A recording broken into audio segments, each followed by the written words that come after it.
एकादशी के दिन जब आप जल शंकर को चढ़ाने तो रोज ही जाते हैं। जब एकादशी का दिन रहे और शंकर जी के मंदिर में आप जल समर्पित करें तो 3 बार मुख से स्वधा स्वधा स्वधा या स्वधा स्तोत्र का पाठ, जिसमें 12 श्लोक।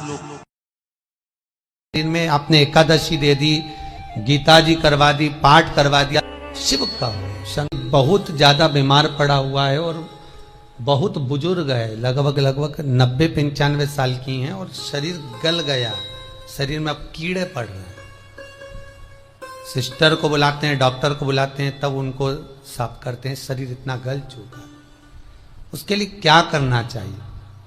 एक निवेदन करूंगा, एक भगोनी में गेहूं रख लीजिए, एक पात्र में गेहूं, जो बहुत बुजुर्ग हो चुकी हैं, कीड़े पड़ रहे हैं शरीर में, आपने एकादशी दे दी, गीता जी करवा दी, पाठ करवा दिया, गौदान करवा दिया, मोक्ष करवा दिया, सब कुछ करवा दिया, तो भी मुक्ति नहीं मिल रही है, तो पात्र में गेहूं रखकर उन माता जी की सीधे हाथ की 3 उंगलियां उस गेहूं में डालकर उनका नाम और गोत्र बोलकर वो गेहूं गाय को खिला दीजिए।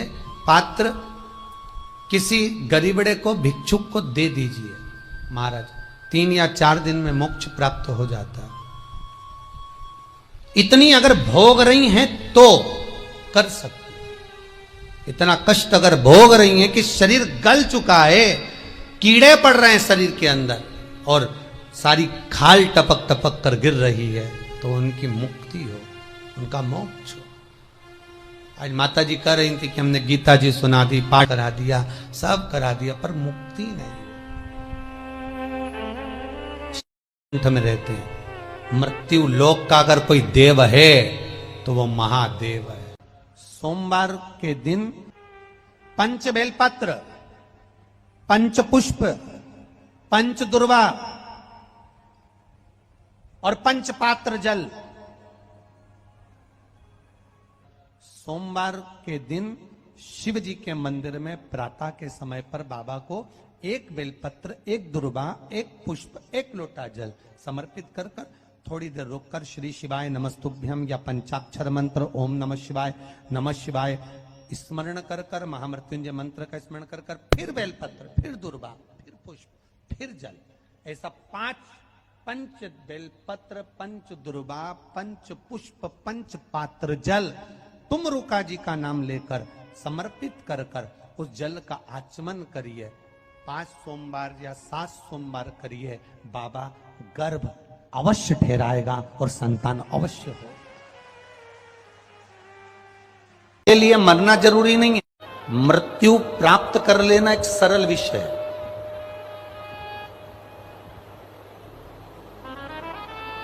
पर भजन कर कर, मंत्र जाप कर कर, भगवान की भक्ति को धारण कर कर अपने प्राणों को त्याग देना और मोक्ष पा लेना, ये एक अलग विषय।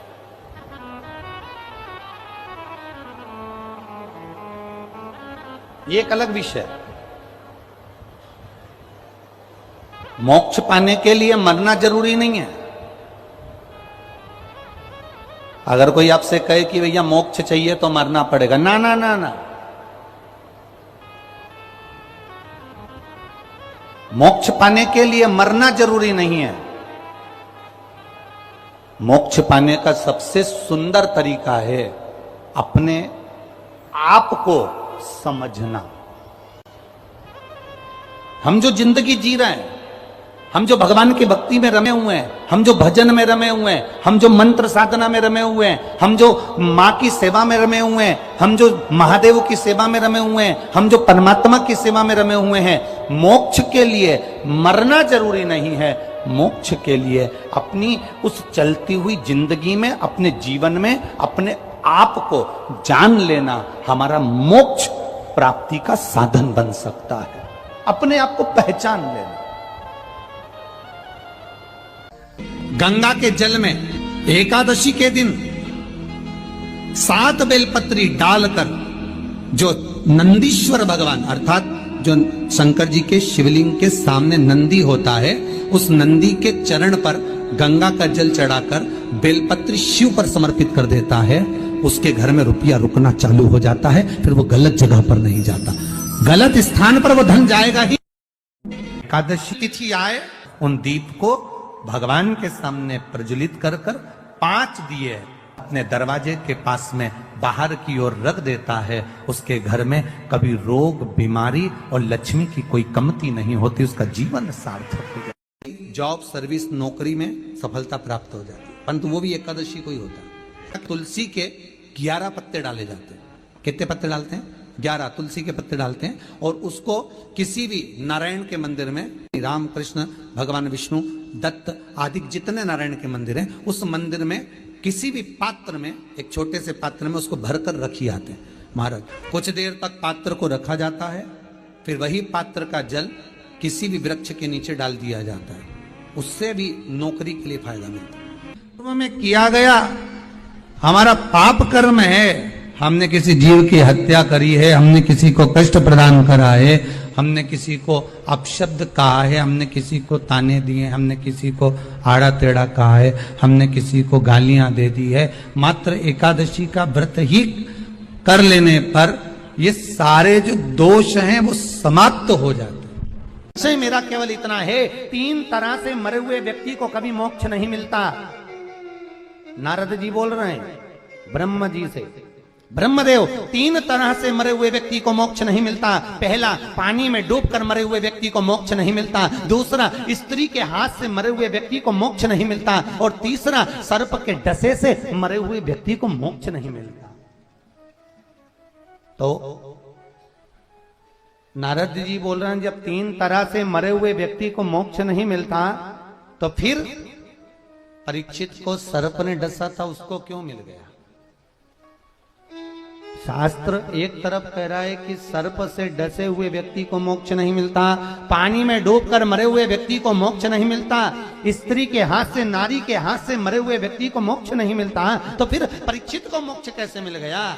सुखदेव जी महाराज के इस शब्द को, नारद जी महाराज के शब्द को स्वयं ब्रह्मा जी ने स्वीकार करा, और ब्रह्मदेव बोले उसने एकाग्र चित्त, एकाग्र मन और एकाग्र ध्यान से 7 दिन की श्रीमद् भागवत कथा सुनी थी, इसलिए मोक्ष मिल गया।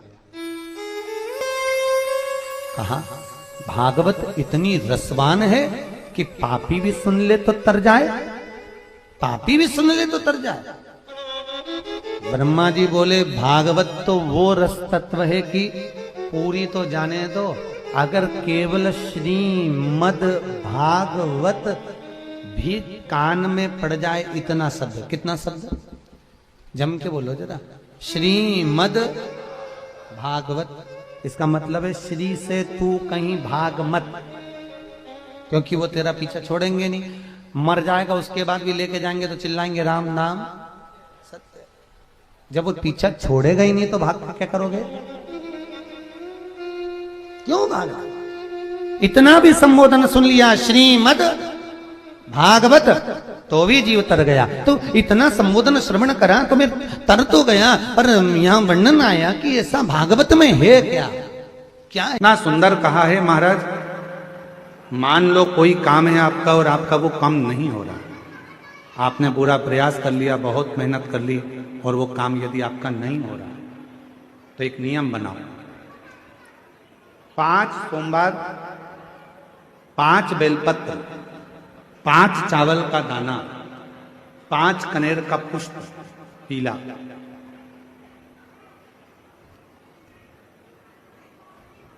शिव जी के मंदिर में लेकर जाइए।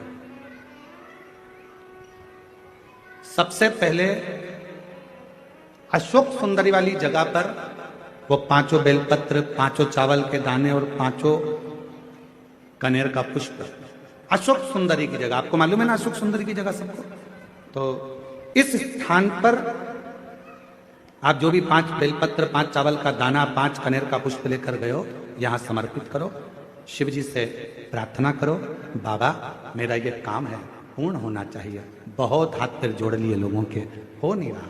यही सामग्री को उठाकर शंकर भगवान के शिवलिंग पर समर्पित करो, बाबा से प्रार्थना कर कर बाबा इसको स्वीकार करना।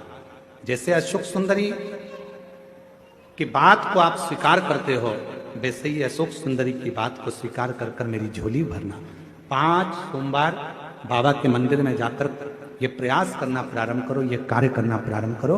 मेरा देव अधिदेव महादेव जो कार्य अटक रहा है उसको पूर्ण तरह से कर ही दो।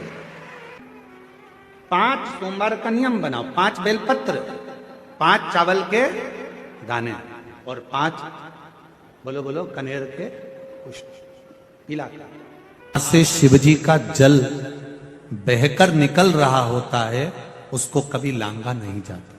ये शिव पुराण भी कह रही है। कारण हमारे पूर्व में अगर हमने 16 सोमवार का व्रत करा हो, पशुपति व्रत करा हो, करते हैं एकादशी आदि, जब हम शंकर भगवान का जल लांघते हैं तो हमारे व्रत का आधा हिस्सा उसी समय समाप्त हो जाता है। जैसे शिव महापुराण की कथा कहती है, जैसे कामरूपेश्वर राजा जो शिवजी की भक्ति करता था, शंकर भगवान का भजन करता था, कामरूपेश्वर, जैसे कामरूपेश्वर राजा जो शिव की भक्ति करता था, उसका एक काम था, ज्यादा काम नहीं करा उसने, केवल एक काम करा, शंकर मंदिर में जाता, पूजन करता, अर्चना करता और एक वृक्ष रोज लगाता। प्रतिदिन का नियम था उसका एक पेड़ लगाना, एक वृक्ष लगाना। वृक्ष लगाने में उसकी इतनी पुण्याई क्या हो गई कि 33 कोटि देवी देवता उससे मिलने के लिए आते थे। कारण क्या था? वायु पुराण कहती है, पद्म पुराण कहती है, अग्नि पुराण कहती है और गर्ग संहिता कहती है महाराज कि एक वृक्ष लगाने से 100 गौ माता की सेवा के बराबर और 1000 गाऊ दान के बराबर पुण्य प्राप्त हो जाता है, मात्र एक वृक्ष लगाने से। अगर आपने जिंदगी में एक पेड़ लगाया, एक वृक्ष लगाया, उसको पाल पोस के बड़ा करा, बड़ा कर वो पेड़ अगर बड़ा हो गया, वो वृक्ष बहुत बड़ा हो गया, कहीं आपने लगाया और वो वृक्ष बड़ा हो गया। अगर आपने एक वृक्ष लगाया है तो समझ लेना तुमने 1000 गौ का दान दे दिया। ईर्षा करने वाला, उसके घर में दिया जलाने वाला नहीं बचता, ये शिव पुराण की कथा कह रही है। शंकर की निंदा करने वाला, किसी ने कहा गुरुजी रावण शिव जी की आराधना करता था। इस कथा को सुनने के बाद लोगों के मन में शंका आती है, रावण शंकर जी की आराधना करता था, फिर उसके घर में दिया जलाने वाला क्यों नहीं बचा? कारण क्या था? रावण शिव जी की आराधना करता था। एक बार भगवान शंकर सामने आकर प्रकट होकर कहे, रावण लंकाधिपति मांग तुझे क्या चाहिए? रावण शंकर भगवान से कहता है, तुम्हें क्या चाहिए? तुम बोलो। मेरे पास में लंका है, राजसी ठाट है, वैभव है, सत्ता है, मेरे पास बल है, मेरे 10 शीश हैं, सारे ग्रहों को बंदी बनाकर रखा है। शंकर भगवान ने युद्ध के मैदान में राम जी से युद्ध के पहले शिव जी ने रावण से कहा था, कुछ मांग ले मुझसे। रावण कहता है, ऐसे बानरों को तो मैं यूं ही निपटा दूंगा, तुम चिंता मत करो, ये वनवासी क्या करेंगे। शंकर भगवान से कहा, तुम्हारी मुझे जरूरत नहीं है, कुछ तो मांग ले। रावण कहता है, मुझे कुछ नहीं चाहिए। भगवान कहने लगे, अंतिम समय में मांग लेना। रावण कहता है, आप मेरे सामने ही मत आना। बस शिव जी तो इतना खिलवाने वाले थे, जब रावण के प्राण छूटे तब राम जी सम्मुख में शंकर जी के कहते हैं, आपका भक्त है, प्राण छोड़ने जा रहा है, आप कृपा नहीं करोगे? शंकर जी कहते हैं, उसने कसम दी है कि मेरे सामने ही मत आना, नहीं जा। सौगंध निभाते हैं भगवान। पांडवों ने सौगंध दी थी भगवान कृष्ण को, हम अंदर जा रहे हैं जुआ खेलने के लिए, चौसर खेलने के लिए। भगवान कृष्ण आगे आगे चल रहे थे। पांडवों ने हाथ जोड़कर कह दिया, आप अंदर मत आना, आपको सौगंध है हमारी।